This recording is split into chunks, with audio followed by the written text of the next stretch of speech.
Con un fraternal abrazo, como siempre, les saluda a ustedes su amigo José Manuel Marmolejo Delgado en nuestro programa Golpe a Golpe, Verso a Verso de esta gran estación OMV Radio en Ecatepec.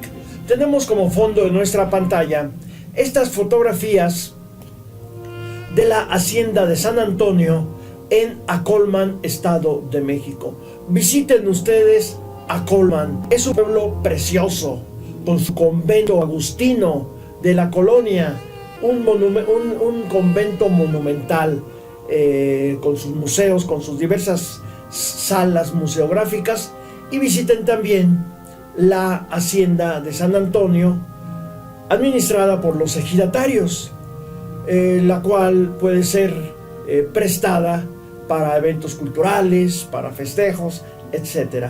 Visiten Acolman.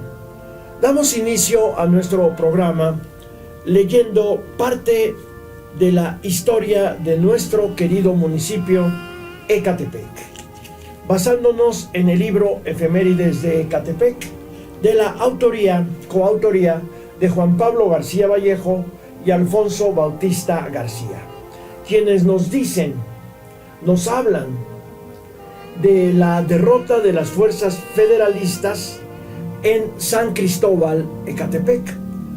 Al término del imperio de Agustín de Iturbide, la clase política militar mexicana experimentaba un profundo cisma. Se formaron dos grandes grupos: los conservadores, muchos de ellos miembros del poderoso clero, que impulsaban un sistema centralista, y los liberales, que pugnaban por un sistema federalista y cuyas ideas se alejaban del clero, concentrándose en formar una república laica de ciudadanos libres. Centralistas y federalistas disputaban el poder con las armas y la pluma e impondrían su ideología con las leyes.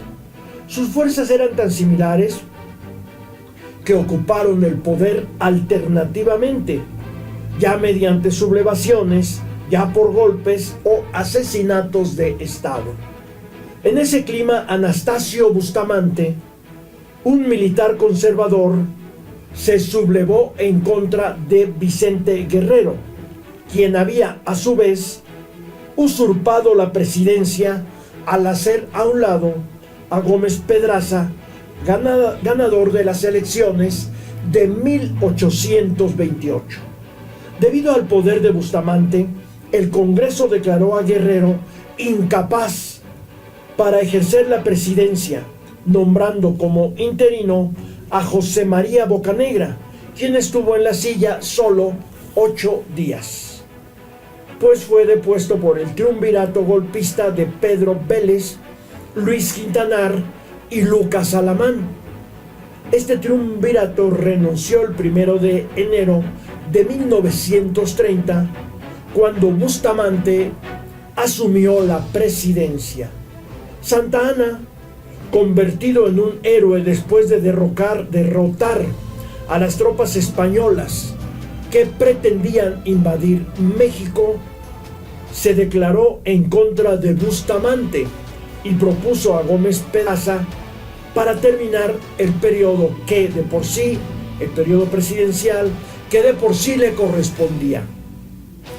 En ese contexto, Bustamante fue notificado el 10 de noviembre de ese año sobre el triunfo en Ecatepec de los soldados del general Gabriel Durán sobre las fuerzas comandadas por Juan Pablo Anaya, que apoyaba la causa militar de López de Santa Anna. Pues esta es parte de la historia de nuestro municipio Ecatepec. Ahora continuamos hablando de nuestra temática general. Estábamos hablando en nuestra anterior sesión del libro de Luis González, Pueblo en Vilo, en relación a la guerra cristera. Dice Luis González que Lázaro Cárdenas, siempre trató de hacer que los cargos de representación popular recayeran en personas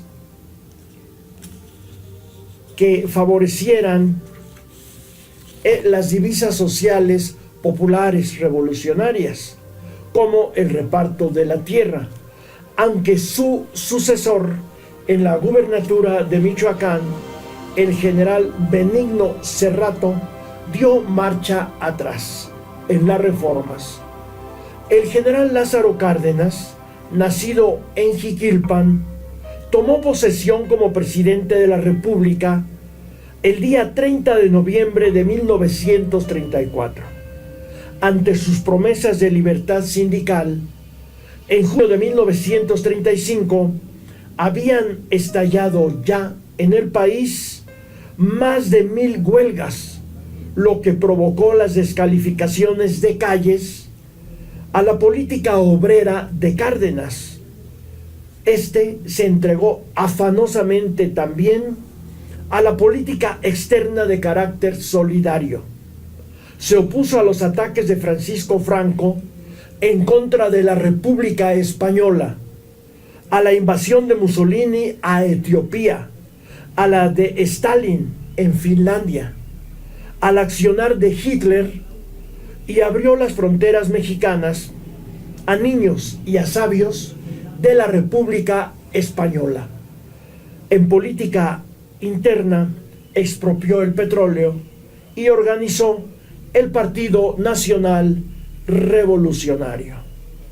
Importante respaldo a la política agrarista de Cárdenas se tuvo en el ex zapatista y ex gobernador de Baja California, coronel Gildardo Magaña, quien durante su gubernatura en Michoacán transformó la Confederación Regional Michoacana de Trabajadores en la Liga de Comunidades Agrarias y entregó la Universidad Nicolaita a los estudiantes, nombrando como rector al socialista Natalio Vázquez Pallares.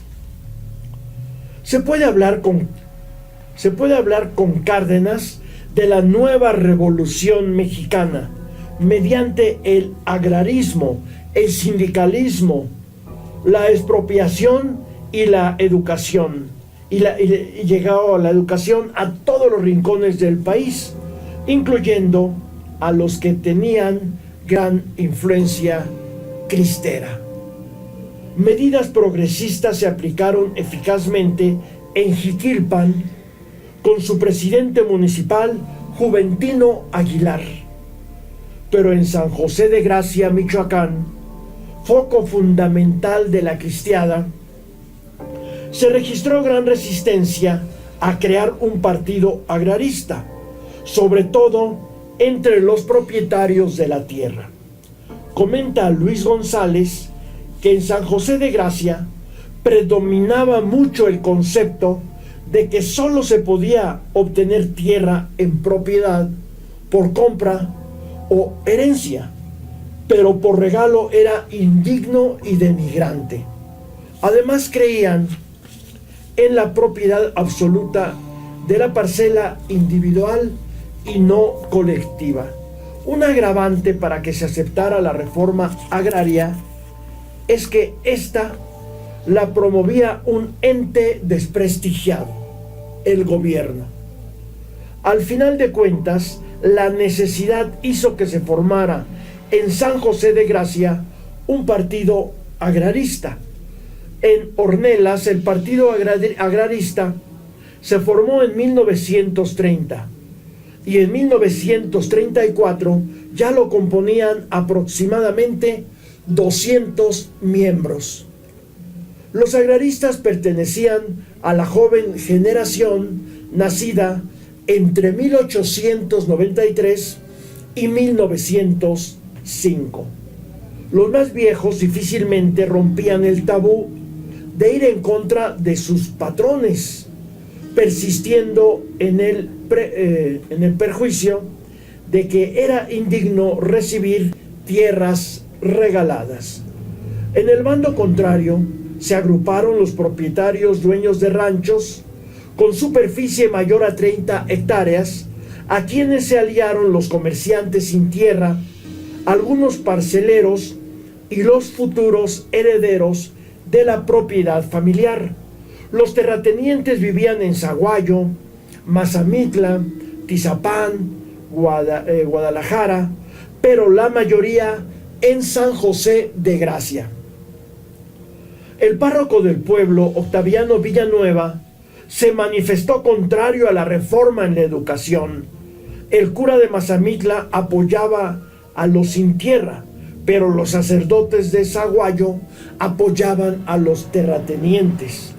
Los propietarios difundían la idea de que el mundo se divide en buenos, que son poseedores, y malos, que no tienen nada, que la riqueza era una predestinación divina, puesto que Dios premia a los buenos y castiga a los malos con la pobreza, aunque también respaldaban en pequeña medida el concepto de libre albedrío, pero cuestionaban la idea de que los cristeros fueran buenos solo por haber sido soldados de Cristo Rey, y los agraristas imbuidos de maldad por su anticristerismo, porque los mayores propietarios de la tenencia fueron enemigos de la cristiada, y varios conversos al agrarismo a partir de 1929 fueron antes defensores. Pues esto es lo que nos dice Luis González en su libro Pueblo en Vilo, en torno a la guerra cristera, al problema cristero, a la correlación de fuerzas en esa región de Michoacán, Chiquilpan, San José de Gracia, a donde tenía su fuerza los grupos cristeros, apoyados por los terratenientes, por el clero, pero también había una fuerza agrarista, los que luchaban por tener un pedazo de tierra, que fue uno de los principales motivos que suscitaron que aconteciera la Revolución Mexicana. Pero de esta temática continuaremos hablando en nuestra próxima emisión de Golpe a Golpe, Verso a Verso, de esta gran estación OMV Radio en Ecatepec. Se despide de ustedes su amigo José Manuel Marmolejo Delgado.